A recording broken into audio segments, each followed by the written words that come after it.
Ini adalah cerita horor, pengalaman mencekam, melewati jalur angker. Cerita horor yang tidak pernah aku lupakan.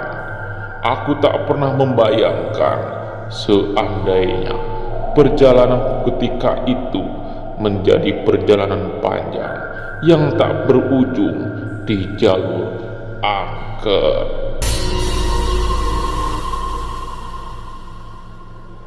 Tepatnya pada tanggal 1 Mei 2017 silam, sekitar pukul 10 malam, ketika itu terlihat di jam layarku mobil yang ayah kendarai bersamaku tengah melaju dalam perjalanan di jalur Solo menuju Padang. Malam itu udara di luar sangat dingin.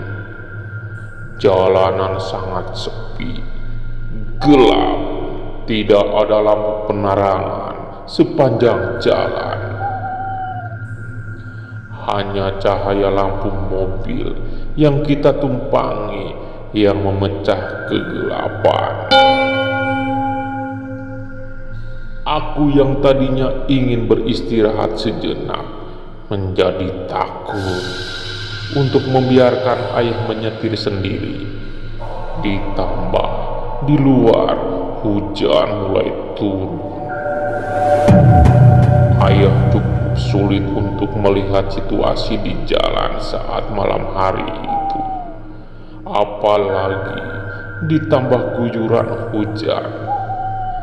Selain karena penglihatan yang mulai kurang jelas, tentunya karena memang tidak ada pencahayaan lampu jalan sama sekali.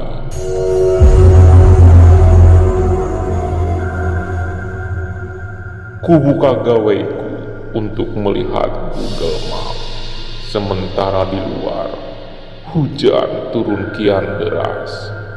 Ayah beberapa kali melihat kaca spion mobil, seperti memastikan ada kendaraan lain yang melintas di jalan ini. Namun nihil. Malam itu benar-benar sepi mencekam. Pepohonan di kiri kanan jalan seolah membawa perjalanan kami semakin dalam menuju kegelapan. Setelah beberapa kilometer perjalanan, kini kami melewati jalan yang penuh pepohonan besar di kiri kanan. Sementara di balik pepohonan itu terdapat jurang yang sangat begitu curam. Karena kami berdua, aku merasa harus tangkas menghadapi situasi apapun malam itu. Ayah yang berulang kali mengeluh akibat rabun membuat sedikit cemas.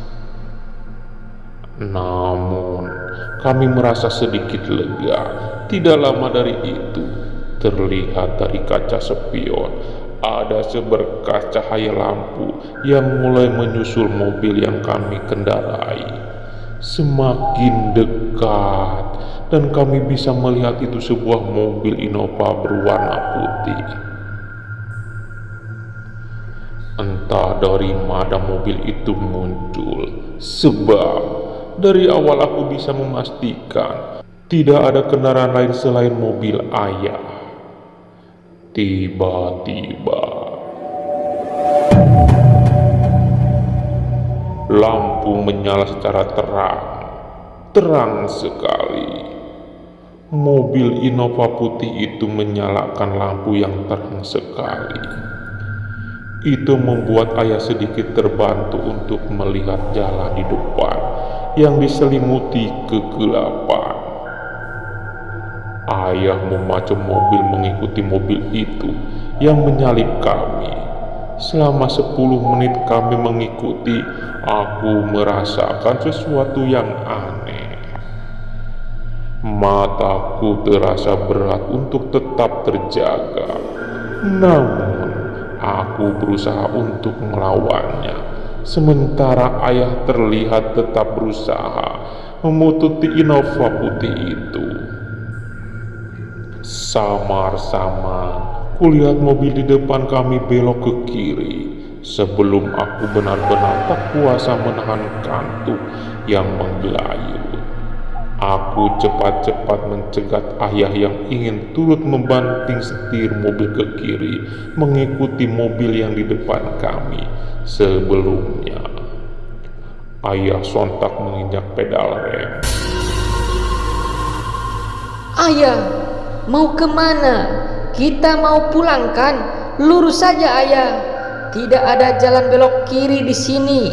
Kataku, aku sangat ingin jalan di sini. Aku ingat sekali jalan di sini. Tidak ada simpangan, hanya ada jalan lurus saja. Pun ketika aku melihat Google Map untuk kembali memastikan, raut wajah ayah terlihat sedikit pucat. Aku mencoba menenangkannya. Aku kembali meyakinkan bahwa tidak ada persimpangan di jalan ini. Ku ambilkan minum air mineral dari dalam tas yang masih tersisa setengah. Ku bukakan tutupnya, lalu kusodorkan untuk ayah. Di luar, hujan masih turun dengan deras. Kegelapan malam mengepungi kami, ditambah kabut yang putih yang menyelimuti membuat malam itu benar-benar akan mencekam. Sesaat kemudian bulu kuduku berdiri ketika tiba-tiba terdengar suara tangisan perempuan dari balik pepohonan. Sesaat kemudian suara tangisan itu berubah jadi jeritan yang bikin nyaliku menciut. Suaranya melengking memecah keheningan malam. Ku tengok raut wajah ayah. Aku rasa dia juga mendengarnya.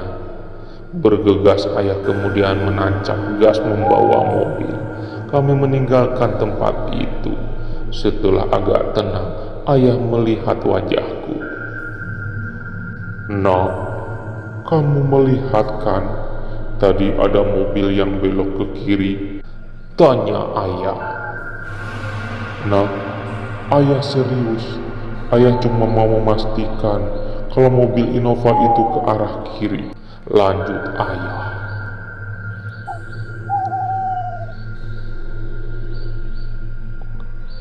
Aku menganggukkan kepala. Ku pandang raut wajah ayah yang tadinya santai, kini berubah menjadi gelisah dan takut. Tidak seperti biasanya dia bersikap seperti ini. "Kenapa ayah?" tanyaku balik. Ayah mengelus dada. Suasana hening sejenak. Udara di dalam mobil terasa gerah, sekalipun pendingin tetap menyala. Suara jeritan perempuan yang masih terngiang memacu detak jantungku hingga tubuhku terasa panas dingin. "Sepertinya jalan ini angker," kata ayah setelah beberapa saat diam. "Di sebelah kiri kita tadi itu jurang. Ayah tahu itu, tapi ayah tidak tahu kenapa ingin mengikuti mobil itu. Ayah merasa seperti setengah tidak sadar, Nak. Jika kamu tidak menghentikan ayah, mungkin kita sudah di alam yang berbeda saat ini, Nak," jelas ayah dengan nada yang sangat pelan. Sontak bulu tanganku kembali berdiri setelah mendengar pernyataan ayah. Ya, walaupun aku sebenarnya sudah tahu karena aku hafal jalan ini, tapi itu adalah pengalaman horor pertamaku. Aku belum pernah mengalami hal menyeramkan seperti ini sebelumnya. "Ayah, tapi tadi aku juga melihat seperti ada jalan lain. tetapi jalan itu pendek seperti terpotong. Jelasku. Iya, itu hanyalah khayalan. Mobil Innova yang entah betulan atau enggak itu seolah-olah membuat kita nyaman, Nak. Seakan-akan memimpin jalan mobil kita untuk menuju perjalanan panjang tanpa ujung, dan mungkin dapat kita bisa jadi kita mati, Nak, ujar ayah. Aku sangat bersyukur.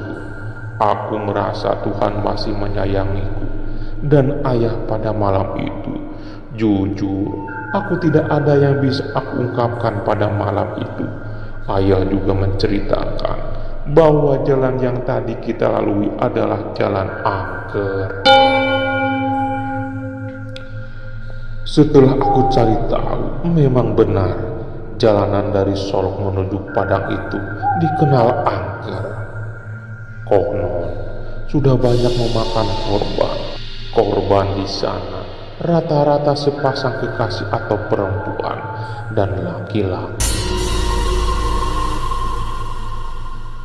Adapun kasus seperti masuk jurang, kecelakaan, hingga hilang kendaraan dilahap oleh jalan yang baru saja dan aku ayah lewati. Mulai hari itu, aku tidak pernah mau dan tidur ketika dalam perjalanan, sebab traumaku malam itu. Jalan dari Solok menuju Padang memang melewati hutan yang di kiri kanan terdapat tebing dan juga jurang dalam. Selama perjalanan tidak ada tikungan maupun simpangan, jadi hanyalah ada jalan lurus.